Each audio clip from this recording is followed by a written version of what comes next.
I really don't want to tell this chick to just run away from this dude, but everything in me is like, he's telling you he doesn't want to change. I'm not afraid to say that. When I think that there is no other option because either somebody is too bullheaded and doesn't see any problem with their actions, they're not going to change. You can't force someone to change. Or I can give you all of my suggestions. If I think it's an unsafe scenario that could lead to like DV, I'm going to tell you to leave. I'm not going to feel bad about that. Well, in that scenario, I would say to get out. In this scenario, do you think that she should give him an ultimatum before she just bounces? Like, we're going to start going to therapy? And you're going to show me that you're not going to cheat anymore, or I'm out of here because you are telling me that you don't value me as your partner? If she wants to, she can. If it were me, I wouldn't. Yeah. He's cheated so many times. He's clearly disrespected her. She's gotten so angry she put her hands on him. Like, to me, there's no coming back. Yeah, I agree with that. I forgot about the hands thing. Yeah. Like, if I ever got to the point where I was so infuriated with you, like we've had multiple conversations and I'm spewing my heart to you and I'm sobbing and I'm crying and you throw everything back in my face and I put my hands on you, that's it. That's a very good point. There's no coming back from that for me. I agree 100% with that. It's a lot. It is a lot. And it sucks. I feel bad for her. Like, nobody should have to think that that's okay and try to fix. I'm going to add, and I am kind of just rambling, but when it comes down to this, a lot of this comes down to that self-worth feeling that you had mentioned earlier. And like, I think that more people struggle with self-esteem and self-worth than they're willing to admit. I think everybody does. I do too. I don't think there's a single person on the planet who wakes up every morning and just every single morning they're like, I'm the greatest fucking thing ever. Right. I don't think a single person does that. I agree. I think that there are different levels of that, and there will be people in a relationship where one is very insecure and one is kind of insecure, and they're able to get away with shit like this because they know their partner is that insecure. I don't know. So I guess the next question then is, as a species, how do we overcome that? Because we are being force-fed social media. Look at all these half-naked women. This is how you're supposed to look. Forget that it's photoshopped. Forget that GQ magazine and Sports Illustrated swimsuit models and all the people who are on print and on TV are manipulated digitally to show you the ideal body. Right. And if you don't look these ways, there's something wrong with you. And now it's gone to the extreme opposite where they're saying that it's healthy to be fat when we both know that's not the case. And I understand the body positivity aspect of it, but it's bullshit body positivity. It's an act. I'm willing to bet you all those women who are morbidly obese who's talking about how great they look and how great they feel because they're fat and they've accepted themselves. I guarantee you there's times that they're crying alone at night because of the way that they look. I was 320 pounds. Yeah. And I was that, even though I'm fat, I'm a hot bitch. Like, if you don't want me, that's a you problem. And every night I would cry myself to sleep because of how my body looked. It's all a facade. Yeah. I mean, do I think some women out there are truly proud to be fat and overweight, like they're happy with their life? Yeah, I do. Do I think every single fat person who is part of that movement thinks that they're the hottest shit walking the planet? No. Yeah, I agree with that. I don't. So how do we fix that? How I mean, obviously you took control of your body and you lost all the weight, but like you are one of the most positive people that I know. And that's one of the things that I needed. Not going to get religious. Right. God put you in my life. I believe that. Yeah. But I went through a 6-year depression where I was ready to kill myself every day.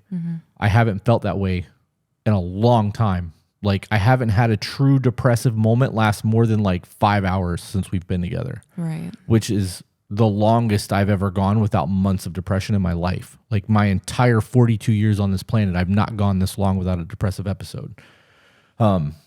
But you make the decision every day to be better and to be happy and not let your emotional state get to the best of you.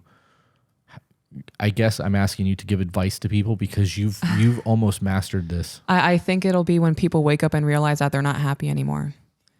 I mean, I'm legitimately going to be asking dudes, like, are you satisfied every day just scrolling Instagram and heart-reacting half-naked women on the internet and comparing people in real life to what you see on the internet and not being satisfied? Because the internet's not reality. When are you going to wake up and realize this is what I want for myself? Are you going to be in your 40s? You going to be in your 50s? And then for women who compare themselves constantly to other women, what is that doing for you? That's a good question. I would put good money on every time you compare yourself to a woman, you're always thinking negatively about yourself and you're hyping her up. I could see that. I could absolutely see that. Yeah. I do the same thing when I see bodybuilders who where I want to be, and like we've talked about this. I know that you've heard me make the comment, I would kill to look like that. Yeah. And I've done the work. I don't have the genetics to look like that. Even if I took a shit ton of drugs and dieted and dedicated my entire life to bodybuilding, I don't have the genetics to look like that. Right. And I know because I've spent years dieting chicken, fish, eating like a bodybuilder, lifting like a bodybuilder, trying to obtain that goal. Would I be able to get lean? Absolutely. Right. But I wouldn't be able to look like that because I just don't have the genetics. So in doing that, I rip myself apart. Like, oh man, I got these nasty ass love handles. If only my stomach looked like that, or only I had that V-taper, or if only I had more definition in my triceps, if only my lats were bigger, and like my traps look kind of decent now, but it's like 10 years of me working on my traps every week, trying to get my traps to grow. So I'm going to ask you this. You are doing the best that you are capable of. Right. And you're telling yourself that your best isn't good enough for you? I do actually. I really do, because I believe like, well, what if I just spent an extra hour in the gym? Or what if I cut all of my carbs out completely and did nothing but carnivore and watched my fats? Like, what if I got on drugs? Like, what if I really abused steroids and like really went hard on that? And like, I always tell myself there could always be that one more thing that's just, I'm just not there because of X. And once I get X, I could get to that level. And I know it's bullshit. I know it's bullshit because. So, go ahead. How far are you willing to go with that? I don't know. Would you get plastic surgery? No, I won't. Because I know that I could get. I know with the physique that I have right now, I would be a prime candidate to have my love handle sucked out and to get my chest sucked out a little bit to like so that it's not as round from me being overweight. And it would be like 10 grand. Because I did look into it at one point, but the idea of having somebody cut me open and like fucking jam tubes in me, and I'm sorry about the F word, freaking jam tubes in me and pull all of that out of there, and the pain that comes with it and the recovery time that comes with it, I wasn't even willing to get my chest fixed when I ripped my bicep or my pec off my humerus, right? Because I didn't want to take the time away from the gym because I'm so afraid of getting fat again. And like I've been super lax on the diet the last few weeks, and I've loved every minute of it, and my body weight's maintaining because we're not eating crappy food 24/7. It's just, here and there we're getting DoorDash or McDonald's when we're out traveling. But like, we had McDonald's today for brunch.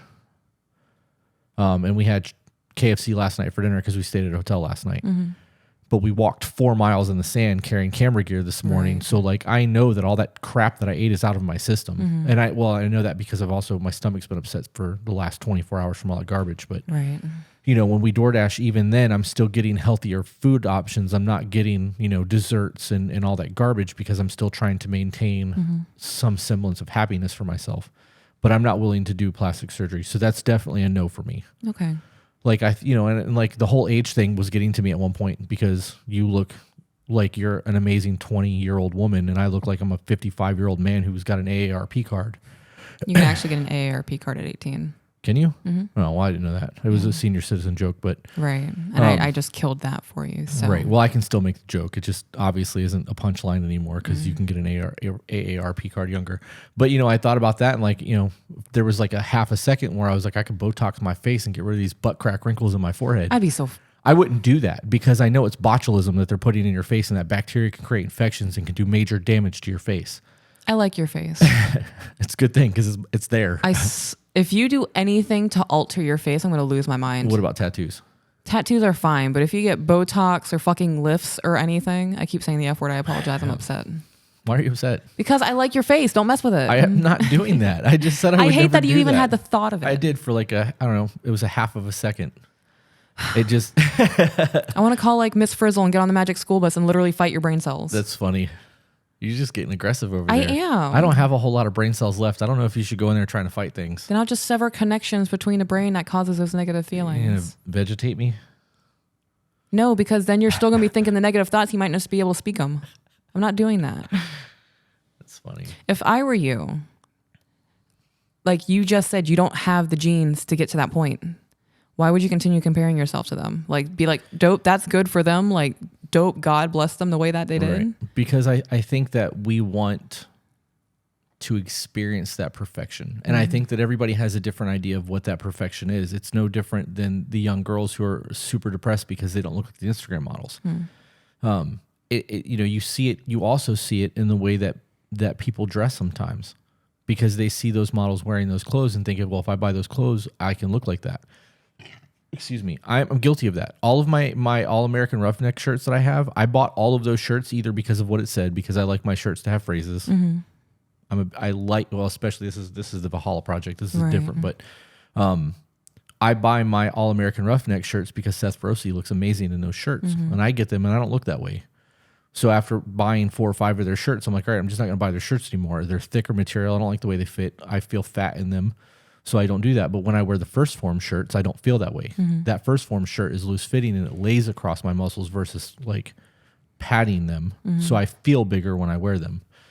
The psychological aspect of all this is wild to me. Yeah, I used to compare myself to other women and make myself really feel awful about that. And then I woke up one morning, I'm like, why do I do this to myself? And you just stopped? I just stopped. Wow. There's no competition for me anymore when it comes to look, intelligence, wisdom. I mean, of course, there are people who are better than me, and I see those people as learning opportunities. Yeah. But you're not my competition. How do you mean you see them as learning opportunity?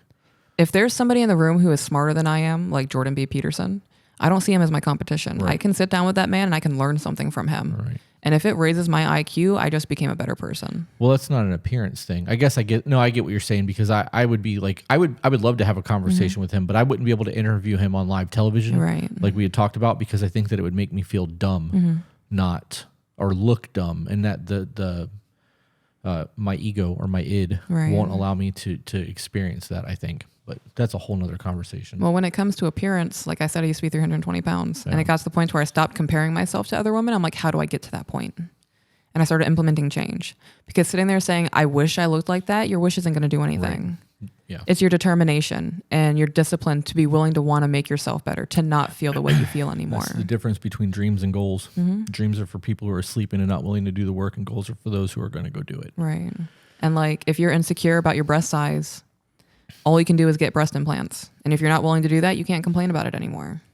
That's the way that I view it. If you're not willing to take the steps to make the changes that you're complaining about, you don't have the right to complain about them. Yeah, I get that.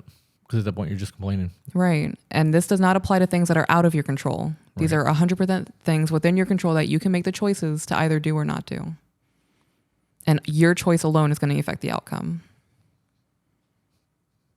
I got you talking.